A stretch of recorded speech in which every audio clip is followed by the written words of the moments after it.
Ang pagkain ay nasa puso na ng kulturang Pilipino. Walang kumpleto ang pagbubuklod ng pamilya o pagdiriwang sa komunidad kung walang kilalang mga lutuin. Mula sa lahat ng adobo hanggang sa handaang paboritong kaldereta. Ngunit habang nagbabago ang mga panlasa sa panahon, gayon din ang mga inaasahan ng mga kumakain sa lokal.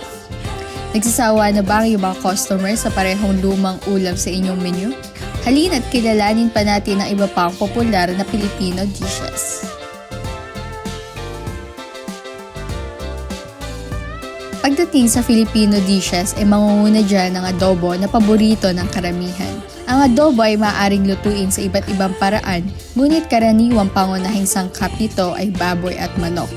Mayroon din gumagawa ng adobong sitaw at kangkong.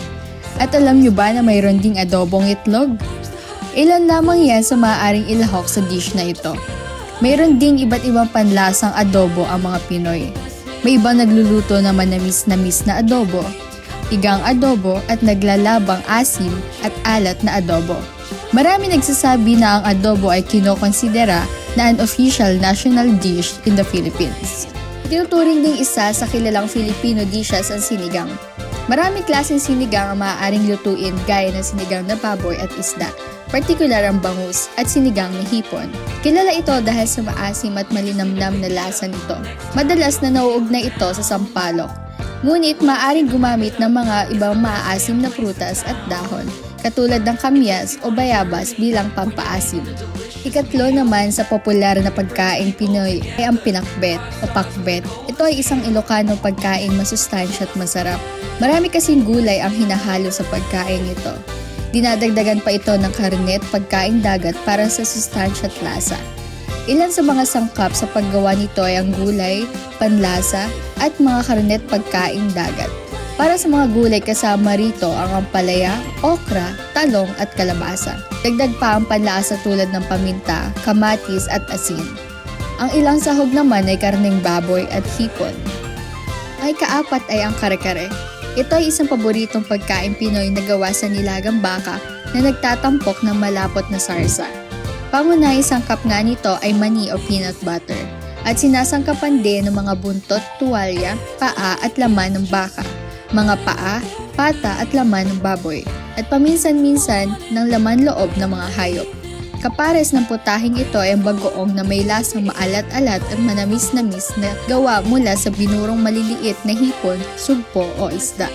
Ang sisig naman ay isa ring kilalang ulam sa Pilipinas.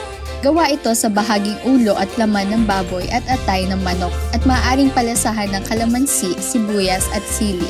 Nanggaling ito sa rehiyon ng Pampanga sa Luzon. Kapampangan na sisig na inihain sa mainit na plato. Sa kasalukuyan ay marami na ring iba't ibang paraan ng sisig.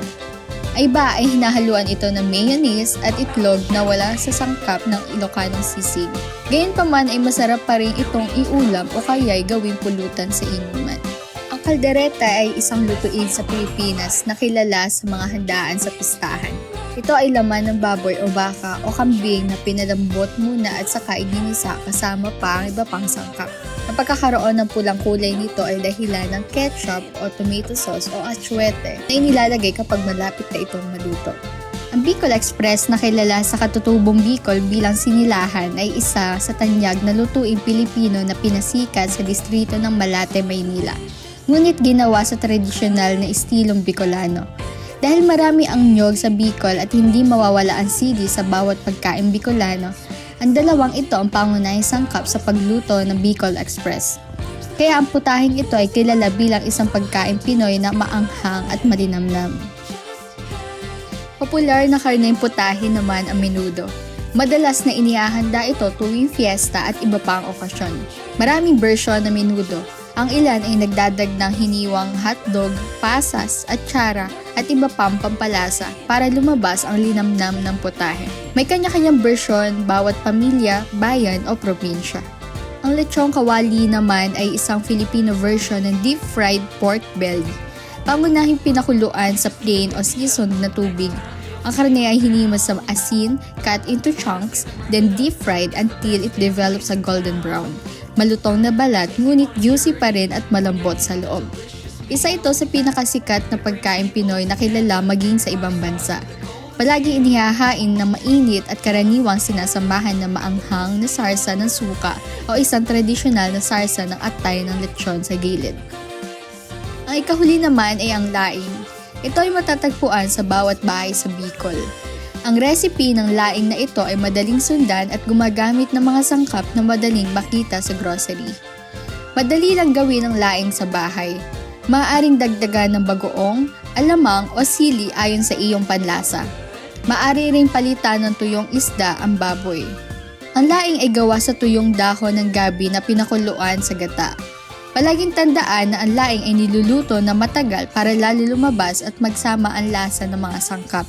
Ang laing ay pinakamasarap kapag kinain kasama ang kanin. Pero masarap din itong ipare sa puto o tostadong tinapay.